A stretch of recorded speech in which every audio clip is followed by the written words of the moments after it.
लेकिन आने वाले समय में अगर पूरा 15 करोड़ आदिवासी सड़क पर उतर जाएं तो देश की दशा और इस भारत का भूगोल बदल देगा। देखिए, ये कोई नई बात नहीं है कि आदिवासियों के साथ ये पहली बार हो रहा है। अगर पूरा इतिहास देखा जाए तो आदिवासियों का संघर्ष जो रहा है इन्हीं के इर्द गिर्द रहा है और इतिहास का पूरा पन्ना आदिवासियों के खून से लाल है। आज हमें जो भी अधिकार मिला है, जो भी हमारे लिए कानून बनी है, वो खैरात में नहीं मिली है। ये भारत सरकार ने हमें नहीं दिया है, बल्कि हमारे पूर्वजों ने, हमारे पुरखों ने, हमारे लड़ाकों ने, हमारे वीरांगनाओं ने अपनी त्याग, अपनी बलिदान देकर है कि अपनी हक ली है। और आज जैक या फिर कोई सरकार इसमें बदलाव कर दे तो आदिवासी समाज चुप नहीं रहेगा। भले संवैधानिक तरीकों से ये अपनी मांगों को रख रहा है, अपनी बातों को रख रहा है, लेकिन बात अगर हकमारी की है तो अगर उलगुलान की बात आई तो आदिवासी समाज वो भी करेगा। आज भले ये सभा में चंद लोग जुटकर इस बातों पर परिचर्चा कर रहे हैं, लेकिन आने वाले समय में अगर पूरा 15 करोड़ आदिवासी सड़क पर उतर जाएं तो देश की दशा और इस भारत का भूगोल बदल देगा। जिस तरह से जैक के द्वारा अन्य का कॉलम भी हटा दिया गया, क्या लगता है शोषण हो रहा है क्या आदिवासियों से? ये तो आपको देखने से ही पता चल रहा है कि जो जनगणना के प्रपत्र में 6 कॉलम दिया गया है, लेकिन जैक का जो प्रपत्र दिया गया है उसमें 5 ही कॉलम दिया गया है।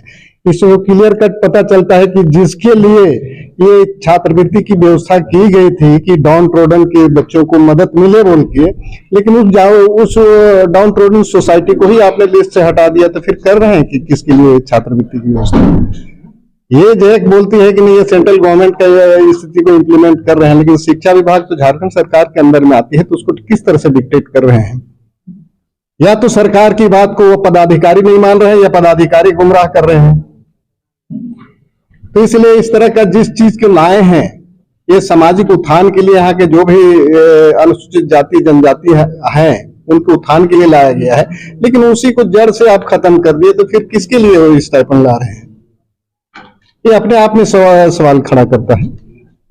राज्य सरकार के द्वारा जैक बोर्ड में जिस तरह से है, तो ये तो झारखंड सरकार का है, तो झारखंड सरकार से पहले आप लोग जा रहे जंतर मंतर, क्या वजह? जो हम लोग खास करके दिल्ली के जंतर मंतर पे जो जनगणना प्रपत्र में पूरे देश के आदिवासियों की अस्मिता एवं पहचान के लिए ट्राइबल कॉलम की मांग को लेकर जो हम लोग जा रहे हैं, ये कई वर्षों से हमारा कार्यक्रम जो चल रहा है और विभिन्न प्रदेशों में हम लोगों ने कार्यक्रम को किया है। तो पूरे देश की अस्मिता एवं पहचान के लिए दिल्ली के जंतर मंतर पर हमारा ये कार्यक्रम 15 फरवरी 2024 को होने जा रहा है। कितना असर होगा ये? इसका असर बहुत जबरदस्त असर होगा, क्योंकि देश के विभिन्न आदिवासी समुदाय के जो भी संगठन हैं वो भारी संख्या में उपस्थित होने जा रहे हैं। कितना असर होगा?